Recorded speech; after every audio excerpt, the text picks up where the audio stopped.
क्या बीतेगी एक पिता पर जब उसे पता चलेगा कि जिस बच्चे को उसने सालों पाला, प्यार दिया, वो उसका है ही नहीं?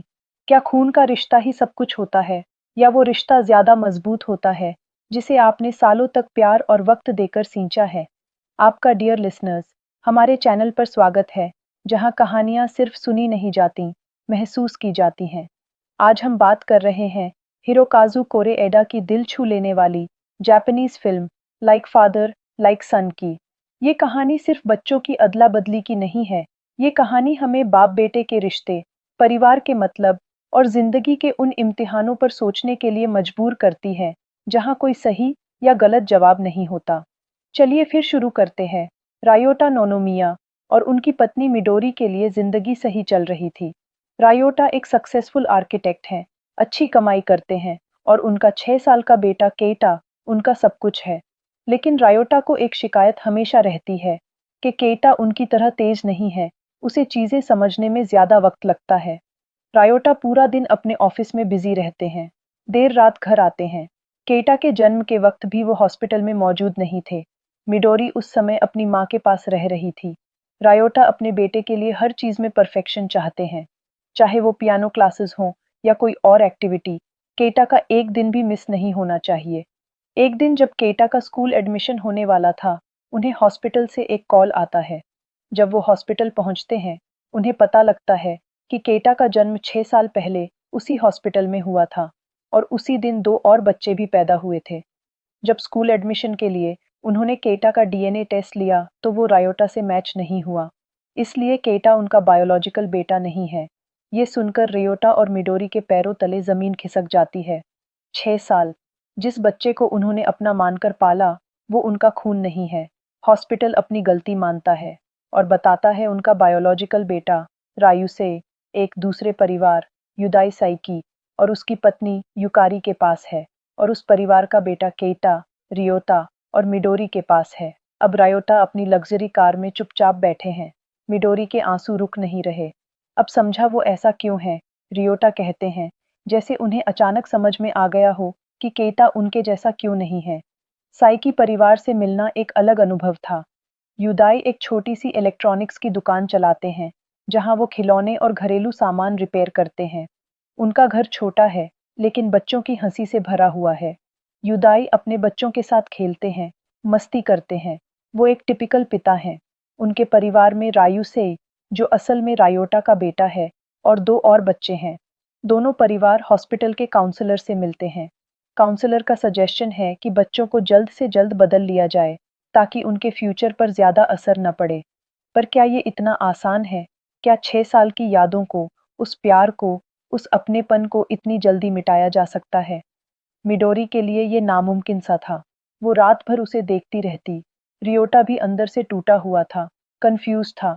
एक तरफ उसका बायोलॉजिकल बेटा था, उसका खून, जिसे पाने की एक अजीब सी चाहत थी। दूसरी तरफ केटा था, जिसे उसने 6 साल पाला था। भले ही वो उसे हमेशा अपनी उम्मीदों के तराजू में तौलता रहा, लेकिन वो उसे बहुत प्यार करता है। काउंसलर के सुझाव पर दोनों परिवार एक दूसरे के साथ समय बिताने का फैसला करते हैं। माहौल बहुत ऑकवर्ड होता है। रायोटा को युदाई का बेफिक्र अंदाज पसंद नहीं आता। उसे लगता है कि युदाई अपने बच्चों की परवरिश ठीक से नहीं कर रहा, उन्हें डिसिप्लिन नहीं सिखा रहा। वो युदाई की आर्थिक स्थिति को भी मन ही मन जज करता है। युदाई को रियोटा का कोल्ड बिहेवियर महसूस होता है। वो देखता है कि रियोटा अपने बेटे केटा से भी कैसे दूरी बनाए रखता है। युदाई के लिए बाप होने का मतलब बच्चे के साथ खेलना है, उसे वक्त देना है। रायोटा के लिए बाप होने का मतलब उसे दुनिया की रेस के लिए तैयार करना है। दो लोग एक ही रिश्ते को कितने अलग नजरिए से देख सकते हैं। रायोटा के कॉलीग उन्हें सजेस्ट करते हैं कि वो शायद दोनों बच्चों को ही रख लें, क्योंकि उनके पास साइकी परिवार से कहीं ज्यादा रिसोर्सेज हैं। रायोटा को लगता है कि शायद ये एक अच्छा आइडिया है। वो अपने लॉयर से बात करता है, लेकिन पता चलता है कि सिर्फ पैसों की कमी के आधार पर किसी से उसके बच्चे नहीं छीने जा सकते। फिर एक फैसला होता है, बच्चों को धीरे धीरे एक दूसरे के परिवार से मिलाया जाए। तय होता है कि हर सैटरडे बच्चे एक दूसरे के घर पर रहेंगे, ताकि वो नए माहौल में ढल सकें। ये शायद सबसे मुश्किल दौर था। मिडोरी और युकारी फोन पर एक दूसरे से बच्चों की पसंद नापसंद पूछती हैं, ताकि उन्हें नए घर में तकलीफ न हो। पहला सैटरडे आता है। केटा को साइकी परिवार के घर भेजा जाता है और रायुसे नोनोमिया परिवार के घर आता है। रियोटा और मिडोरी के लिए रियुसे को देखना एक अजीब एहसास था। वो उनका खून था, पर वो उनके लिए एक अजनबी था। उसका शोर मचाना, चीजें फैलाना, ये सब उनके शांत घर के माहौल से बिल्कुल अलग था। रायोटा उसे डिसिप्लिन सिखाने की कोशिश करता है, पर रयुसे पर उसका कोई असर नहीं होता। उधर केइटा साइकी परिवार के घर में खोया खोया सा रहता है। युदाई और युकारी उसे हंसाने की कोशिश करते हैं, उसके साथ खेलते हैं। जब केइटा वापस आता है, तो मिडोरी देखती है कि उसके हाथ पर खरोंच लगी है। ये देखकर उसका दिल टूट जाता है। उसे लगता है कि युकारी केइटा का ख्याल नहीं रख पा रही। घर आकर केइटा अपना टूटा हुआ रोबोट लेकर आता है और कहता है, अगली बार जब मैं रायुसे के पापा के घर जाऊंगा, तो ये ले जाऊंगा। वो सारे खिलौने ठीक कर देते हैं। ये सुनकर रियोटा को झटका लगता है। एक दिन केटा स्कूल से एक ड्राइंग लाता है। एक बाप की नज़र से रियोटा को गर्व महसूस हुआ। साथ में 2 पेपर फ्लावर्स भी थे।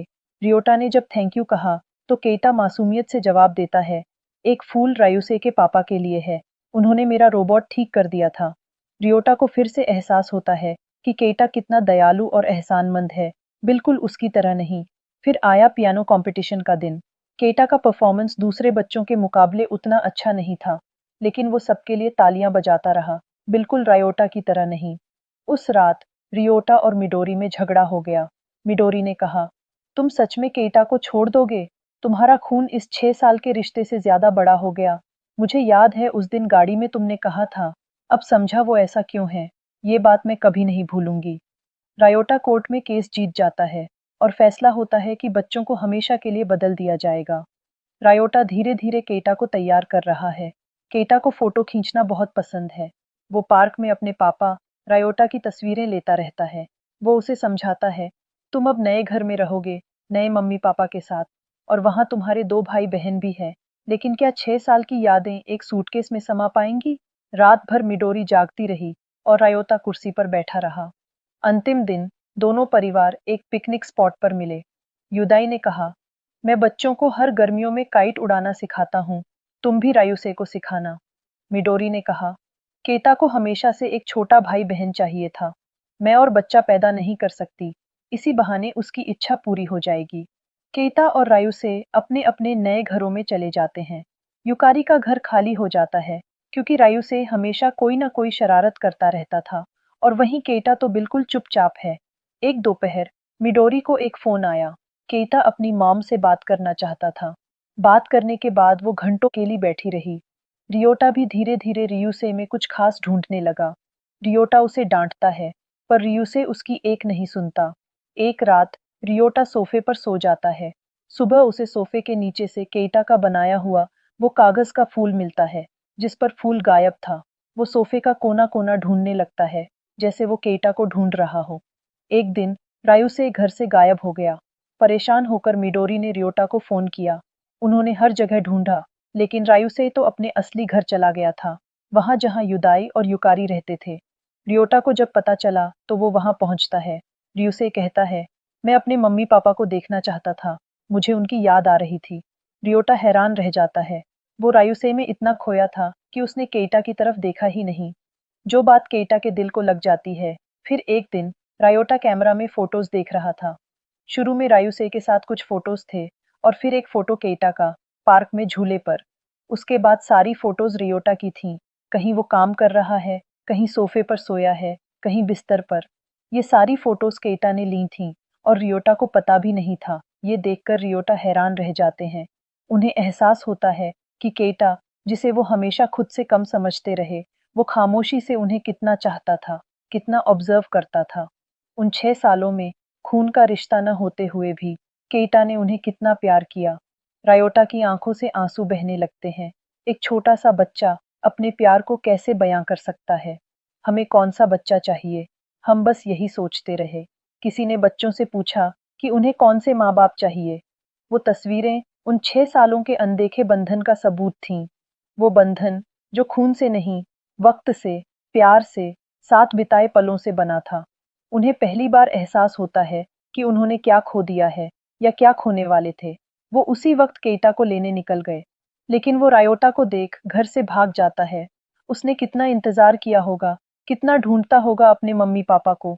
कुछ हफ्ते भी तो उसे महीनों जैसे लगे होंगे।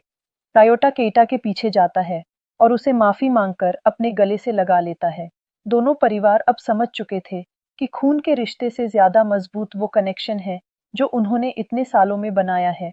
फैसला होता है कि वो बच्चों को नहीं बदलेंगे। वो मिलकर दोनों बच्चों की परवरिश करेंगे, एक दूसरे के घरों में आते जाते रहेंगे, ताकि बच्चों को दोनों परिवारों का प्यार मिले। और यही मूवी एंड हो जाती है। ये कहानी हमें सिखाती है कि बाप या माँ बनना सिर्फ बायोलॉजिकल नहीं होता। ये एक एहसास है, एक जिम्मेदारी है, एक रिश्ता है जिसे वक्त और प्यार से सींचा जाता है। रियोटा का सफर हमें दिखाता है कि जिंदगी में सबसे जरूरी चीजें अक्सर वो होती हैं जिन्हें हम दौलत या कामयाबी से खरीद नहीं सकते। वो है रिश्ते, वो है वक्त, वो है प्यार। केटा की खामोश तस्वीरों ने रियोटा को वो सच दिखा दिया जो वो अपनी एम्बिशन की रेस में देख नहीं पा रहे थे। ये फिल्म हर माँ बाप के लिए, हर उस इंसान के लिए है जो रिश्तों की कदर करता है। ये याद दिलाती है कि बच्चों को हमारी दौलत या कामयाबी नहीं, हमारा वक्त चाहिए होता है। उन्हें ये एहसास चाहिए होता है कि हम उन्हें वैसे ही प्यार करते हैं जैसे वो हैं। अगर आपको यह मूवी अच्छी लगी तो वीडियो को लाइक करें, शेयर करें और हमारे चैनल को ऐसी और वीडियोस देखने के लिए याद से सब्सक्राइब जरूर कर ले। फिर मिलते हैं नेक्स्ट वीडियो में। तब तक के लिए goodbye my dear listeners.